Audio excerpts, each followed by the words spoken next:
गाँ दाण्डरे युवकଙ୍କୁ ठेंगारे पिटी पिटी मारिदेले।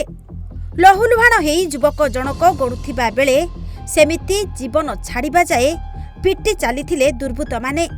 आउ जेतेबेले शरीरटी छटपट हेबा छाड़ी सेमिति पड़ी रहिला सेतेबेले मृतदेह को छाड़ी फेरार हो जाइथिले।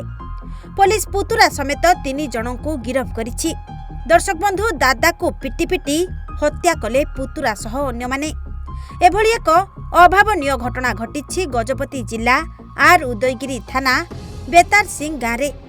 गाँवर अशोक बेहेर दलाई नामक युवक गत किछि दिन धरी परिवार रे कलह सृष्टि करने सहित स्थानीय अंचल में आतंक चलाइथिला। विरक्त होई संध्यारे निज पुतुरा समेत आउ 3 जन युवक मिसी ठेंगारे उक्त युवकଙ୍କୁ पिटी पिटी मारि दैथिले। खबर पाई आर उदयगिरी थाना अधिकारी गाँव में पहुंची मृतदेह को जबत करने सहित 2टी ठेंगा जबत करिसेंती।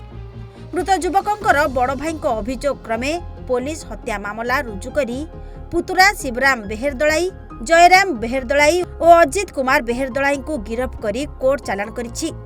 गजपति अश्विन कुमार पात्र रिपोर्ट, ओडिशा भास्कर।